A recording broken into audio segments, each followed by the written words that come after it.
Hello champions, welcome to pharmacy India. हम discuss कर रहे हैं पैथोफिजियोलॉजी सब्जेक्ट को। चलो वीडियो को शुरू करते हैं। इस वीडियो के डिस्क्रिप्शन बॉक्स में गूगल फॉर्म के लिंक है, उसके ऊपर क्लिक कर दीजिए। अपनी बेसिक डिटेल फिलअप कर दीजिए ताकि आपको अपकमिंग एग्जाम्स के बारे में जो भी नोटिफिकेशन है वो टाइम टू टाइम मिलते रहेंगे। इसी के साथ आप pharmacy India mobile app download कर सकते हैं प्ले स्टोर से। इस ऐप के अंदर आपको अलग अलग कोर्सेज, बी फार्म का स्टडी मटेरियल, कॉम्पिटिटिव एग्जाम का study material, live lecture, video lectures, notes, ये सारी चीज़ें मिल जाएगी। और फार्मेसी इंडिया से ऑफिशियली जुड़ने के लिए आप व्हाट्सएप और टेलीग्राम की जो लिंक है उसके ऊपर क्लिक कर दीजिए। ये लिंक आपको वीडियो के डिस्क्रिप्शन बॉक्स में मिल जाएगी। वहाँ पे क्लिक करने के बाद आप ऑफिशियली फार्मेसी इंडिया की व्हाट्सएप और टेलीग्राम ग्रुप से जुड़ सकते हैं, जहाँ पे आपको लेटेस्ट अपडेट्स, नोटिफिकेशंस, ये सारी चीज़ें मिलती रहेगी।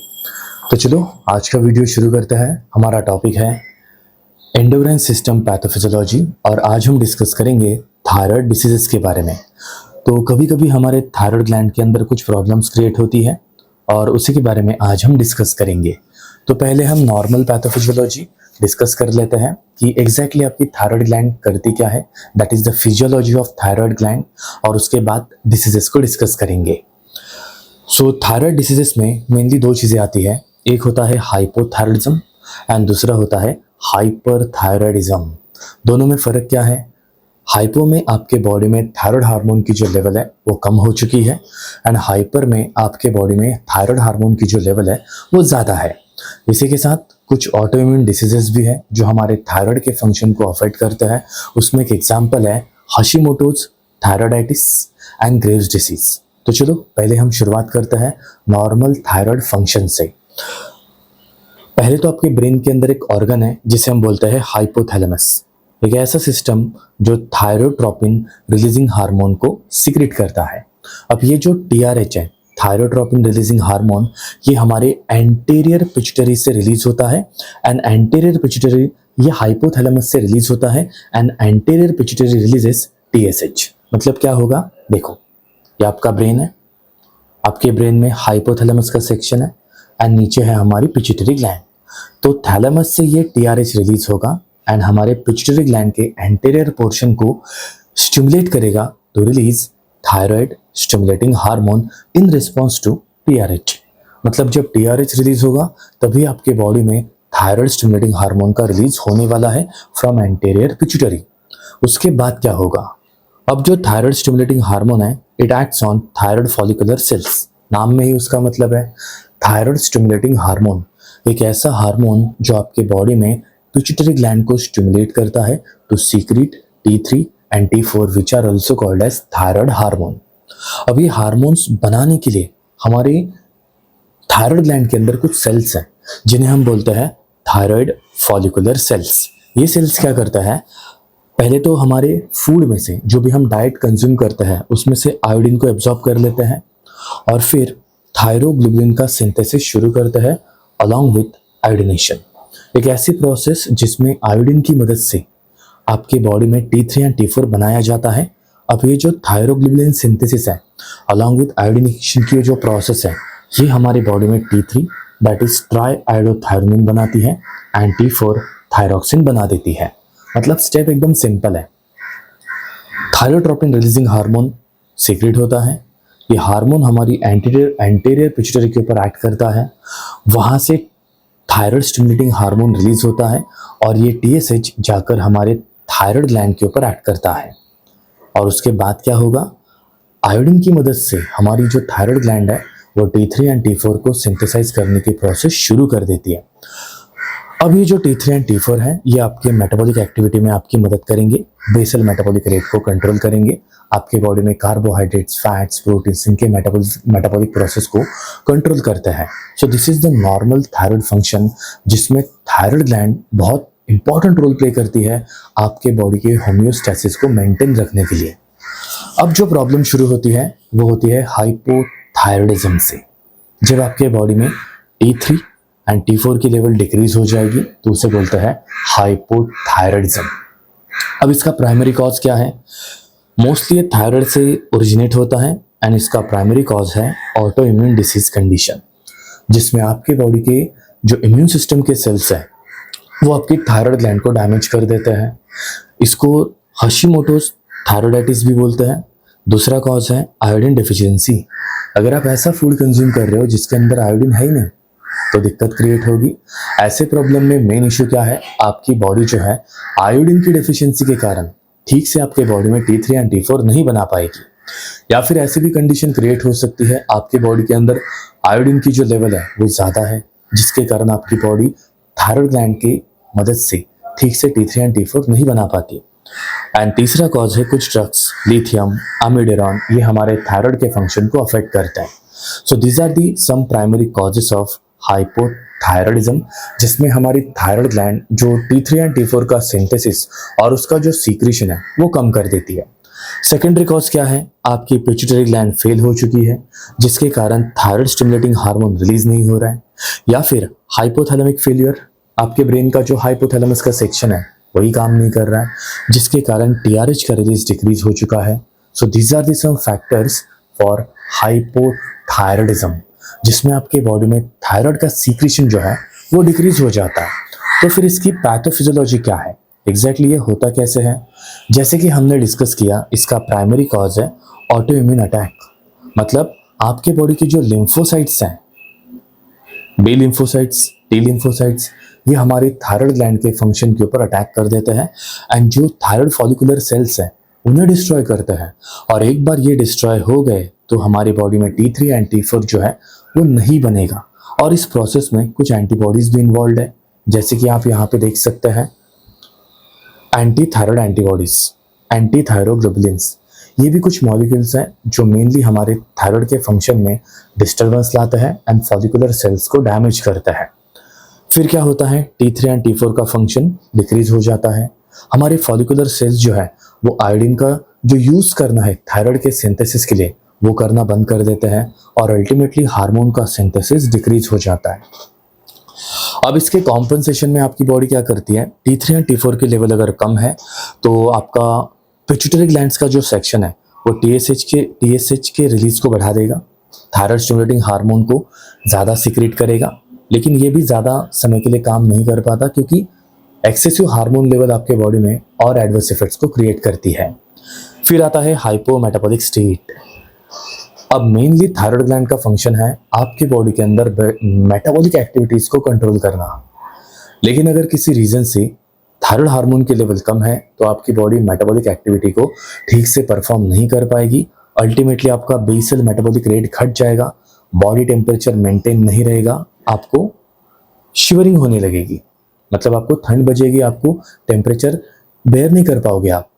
ब्रैडिकार्डिया, आपका हार्ट रेट जो है कम हो जाएगा, आपका वेट बढ़ेगा, कॉन्स्टिपेशन होगा, लिथार्जी, बॉडी में एनर्जी बचेगी नहीं कि कुछ करें, हम कुछ काम करें। तो ये सारे प्रॉब्लम्स हैं जो हाइपोमेटाबॉलिक स्टेट में जनरली देखे जाते हैं।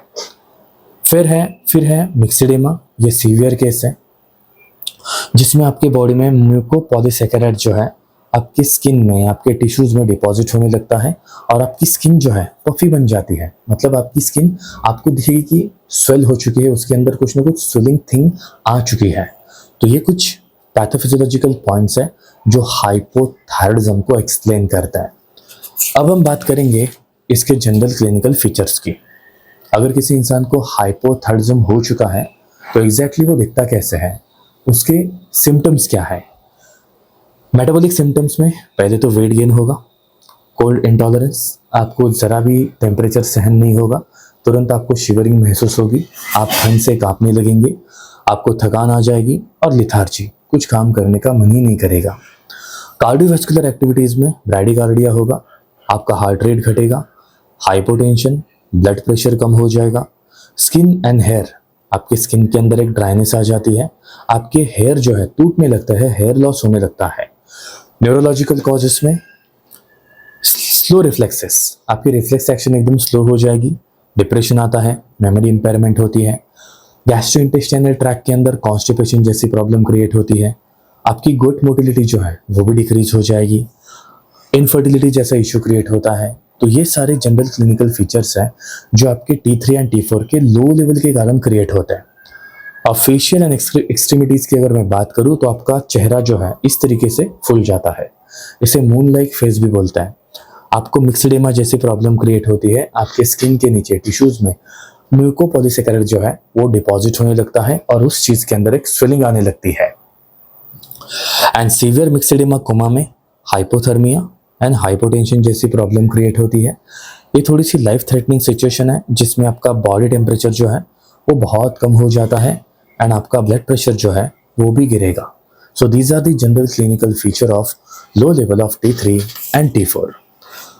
अब इसकी जनरल ट्रीटमेंट क्या है फिर? एक तो हार्मोनल रिप्लेसमेंट थेरेपी, आप लिवोथायरॉक्सिन एंड लिवोथायरोनिन ले सकते हैं। इसमें ड्रग ऑफ चॉइस है T4 एंड लिवोथायरोनिन स्पेसिफिकली मिक्सडेमा कोमा में ऑकेजनली यूज होता है। अब ये ऐसी केस है जिसमें आपको TSH की लेवल जो है, T4 की जो लेवल है मॉनिटर करनी होती है, ब्लड टेस्ट करनी होती है और हर 6 से 8 वीक में आपको चेक करना होता है कि वो स्टेबल है या नहीं है। एंड सीवियर केसेस में मिक्सडेमा अगर कोमा है तो लिवोथायरॉक्सिन्स का इंट्रावेनस इंजेक्शन या फिर लिवोथायरोनिन इंट्रावेनस इंजेक्शन दे देते हैं। So this is the therapy for the treatment of hypothyroidism, जिसमें आपके बॉडी में T3 एंड T4 की जो लेवल है वो कम हो चुकी है। अब हम बात करेंगे नेक्स्ट प्रॉब्लम की, दैट इज हाइपरथायरॉयडिज्म। अगर आपके बॉडी में T3 एंड T4 की लेवल ज़्यादा है तो वो उसके पीछे कारण क्या है? इसके पीछे मेन फैक्टर है ग्रेव्स डिसीज, एक ऐसी ऑटोइम्यून कंडीशन जिसमें थायराइड स्टिमुलेटिंग इम्यूनोग्लोबुलिन्स आपके बॉडी में प्रोड्यूस होते हैं और ये T3 एंड T4 के सीक्रेशन को बढ़ा देते हैं। अब इससे दिक्कत क्या क्रिएट होगी? T3 एंड T4 की लेवल बहुत ज़्यादा होने के कारण आपके बॉडी के अंदर मेटाबॉलिक एक्टिविटी बहुत ज़्यादा रहेगी। एंड सेकेंडरी कॉज है pituitary adenoma secreting excess TSH। इसमें आपके पिट्यूटरी ग्लैंड के अंदर कुछ स्वेलिंग आती है और उस स्वेलिंग के कारण TSH का सीक्रेशन जो है वो ज़्यादा होने लगता है। अब इसके कुछ फैक्टर्स हैं जिसे हम डिस्कस करेंगे, जैसे कि इसकी पैथोफिजियोलॉजी। तो पहली चीज़ है ग्रेव्स डिसीज, जिसमें आपके बॉडी के TSI एंटीबॉडीज जो है, जो हमने पीछे डिस्कस किए, थायराइड स्टिमुलेटिंग इम्यूनोग्लोबुलिन्स, ये TSH रिसेप्टर को बाइंड करते हैं एंड कंटिन्यूसली उन्हें एक्टिवेट करके T3 एंड T4 का सीक्रेशन बढ़ा देते हैं, सिंथेसिस बढ़ा देते हैं। अब इससे क्या होगा? T3 एंड T4 का सीक्रेशन बढ़ चुका है तो high thyroid hormone suppresses hypothalamus and pituitary, तो आपके बॉडी का नेगेटिव जो फीडबैक सेपरेशन मैकेनिज्म है वो एक्टिवेट हो ही जाता है कि अभी हमारी बॉडी को T3 एंड T4 की ज़रूरत नहीं है। तो ये हाइपोथैलेमस और पिट्यूटरी को बता देते हैं कि TSH का जो सीक्रेशन है उसे घटा देना है। फिर आता है हाइपर मेटाबॉलिक स्टेट। अब प्रॉब्लम क्या है? T3 एंड T4 की लेवल ज़्यादा होने के कारण आपके बॉडी में ऑक्सीजन का कंजम्पशन बढ़ने लगता है, हीट प्रोडक्शन ज़्यादा होने लगती है। अब इसके कारण हीट इंटॉलरेंस क्रिएट होगा, आपको ज़रा भी गर्मी जो हीट सेंसेशन है वो सहन नहीं होगा, स्वेटिंग ज़्यादा होने लगेगा, बीटा एड्रेनर्जिक एक्टिविटी बढ़ेगी और इसके कारण टैकीकार्डिया होने का चांस है। आपका हार्ट रेट तेज हो जाएगा, पाल्पिटेशंस, आपके हार्ट बीट जो है कंटिन्यूसली हाई रहेंगे, ट्रिमर्स, आपके हाथ पाँव जो है कांपने लगेंगे। So these are the all hyper metabolic state symptoms. अब इसमें आपका जनरली वेट लॉस होता है, बट एपेटाइट जो है, आपकी भूख बढ़ती रहेगी लेकिन आपका वेट लॉस होता रहेगा ड्यू टू इंक्रीज्ड कैटाबॉलिज्म, क्योंकि थायराइड हार्मोन की लेवल ज़्यादा होने के कारण आपके बॉडी के अंदर मेटाबॉलिक एक्टिविटी बहुत तेज हो रही है और इसी रीज़न से आपका वेट जो है वो बहुत ज़्यादा मात्रा में डिक्रीज हो जाएगा। अब इसके जनरल क्लिनिकल फीचर्स क्या है? सेम है लगभग। इसमें वेट लॉस होने के चांसेस ज़्यादा हैं, भले ही आपको भूख ज़्यादा लग रही है, आपको गर्मी जो है, जो हीट सेंसेशन है, जो हमारे एनवायरनमेंट का टेम्परेचर है वो बिल्कुल भी अच्छा महसूस नहीं होगा, आपको कंटिन्यूसली स्वेटिंग होती रहेगी क्योंकि टेम्परेचर हाई है, आपको टैकीकार्डिया होगा, पाल्पिटेशंस होगा, आपके हार्ट का रिदम जो है वो चेंज हो सकता है, आपको ट्रिमर्स होते रहेंगे, एंजाइटी के सिम्टम्स आएंगे, आपकी रिफ्लेक्स एक्शन बहुत तेज हो जाएगी, इरिटेबिलिटी, आप कंटिन्यूसली चिड़चिड़ापन महसूस करेंगे, डायरिया होगा, ऑलिगोमेनोरिया, मेंस्ट्रुअल साइकिल जो है वो इरेगुलर हो जाएगी, इनफर्टिलिटी जैसी प्रॉब्लम आती है, आपकी स्किन हमेशा गर्म रहेगी, मॉइस्ट स्किन रहेगी और आपके हेयर जो है वो सिल्की बन जाता है, आपके मसल्स के अंदर वीकनेस जनरेट होती है which is called as thyrotoxic myopathy. So these are the clinical feature of hyperthyroidism, जिसमें आपके बॉडी में T3 एंड T4 की जो लेवल है वो ज़्यादा है। तो फिर इसे ठीक कैसे करेंगे? तो इसके लिए हम यूज़ करते हैं सम एंटी थायराइड मेडिसिन्स, जैसे कि थायोअमाइड्स में यूज़ करेंगे मेथिमाजोल, ये वंस डेली यूज़ करते हैं, मोस्ट प्रेफर मेडिसिन है। फिर प्रोपाइल थायोयूरासिल को यूज़ करते हैं, ये प्रेगनेंसी के फर्स्ट ट्राइमेस्टर में एंड थायराइड के स्टॉर्म में यूज़ करते हैं। जब आपके बॉडी में थायराइड हार्मोन की लेवल बहुत ज़्यादा है तो उसे बोलते हैं थायराइड स्टॉर्म, तो इस कंडीशन में भी यूज़ करते हैं। मोड ऑफ एक्शन, ये जनरली थायराइड पेरोक्साइडेज एंजाइम को इनहिबिट करता है, एक ऐसा एंजाइम जो आपके बॉडी में T3 एंड T4 के सिंथेसिस के लिए बहुत ज़्यादा इंपॉर्टेंट है। लेकिन अगर थायराइड पेरोक्साइडेज एंजाइम अवेलेबल है ही नहीं तो T3 एंड T4 आपके बॉडी में नहीं बनेगा। अल्टीमेटली जो high level of T3 and T4 है वो आपके बॉडी में डिक्रीज हो जाएंगे। देन आयोडीन सॉल्यूशंस, इसमें हम यूज़ करते हैं ल्यूकाल्स आयोडीन एंड पोटेशियम आयोडाइड। इसे शॉर्ट टर्म बिफोर सर्जरी, मतलब सर्जरी से पहले यूज़ करते हैं शॉर्ट टर्म यूज़ के लिए। ये वैस्कुलरिटी एंड हार्मोन के रिलीज को डिक्रीज कर देता है। बीटा ब्लॉकर में यूज़ करता है प्रोप्रेनोलॉल, एटेनोलॉल। इसके पीछे मेन कारण है पाल्पिटेशंस एंड ट्रिमर्स को घटाना है। एंड फिर हम यूज़ करते हैं सम ग्लूकोकॉर्टिकॉइड्स, इसमें एग्जाम्पल है डेक्सामेथासोन एंड हाइड्रोकॉर्टिसोन। ये जनरली तब यूज़ करते हैं जब आपके बॉडी में थायराइड स्टॉर्म जैसी सिचुएशन है, थायराइड हार्मोन की लेवल बहुत ज़्यादा है, तो T4 का कन्वर्जन T3 में अवॉइड करने के लिए इन सॉल्यूशंस को, इन मेडिसिन को यूज़ करता है। So this is all about the pathophysiology of thyroid diseases. इसमें हमने हाइपरथायराइडिज्म क्या होता है, हाइपोथायराइडिज्म क्या होता है, वो डिस्कस किया। तो ऐसी मज़ेदार कॉन्सेप्ट्स को सीखने के लिए फार्मस इंडिया से जुड़े रहिए। फार्मस इंडिया आपके लिए लेकर आया है कुछ स्पेशल कोर्सेज जो आपकी कॉम्पिटिटिव एग्जाम में आपकी मदद करेंगे। जैसे कि जीपैट की प्रिपरेशन कर रहे हो तो अर्जुना 2.0, अगर आप all India pharmacist crash course ले रहे हैं तो इसमें आप ऑल ओवर इंडिया जितनी भी फार्मासिस्ट एग्जाम होती है उनके लिए प्रिपेयर कर सकते हैं, या फिर आप ड्रग इंस्पेक्टर के लिए अलग से कोर्स ले सकते हैं। इन कोर्सेज में live classes, recorded lectures, PDF notes, e notes, hard copy modules, online notes, ये सारी चीज़ें प्रोवाइड करता है। एडिशनल इन्फॉर्मेशन के लिए आप स्क्रीन के ऊपर ये जो नंबर दिए हैं इनके ऊपर कांटेक्ट कर सकते हैं। मिलेंगे हम नेक्स्ट वीडियो में जिसमें हम डिस्कस करने वाले हैं डिसऑर्डर्स ऑफ सेक्स हार्मोन्स। तब तक के लिए पढ़ाई कीजिए। All the best and thank you.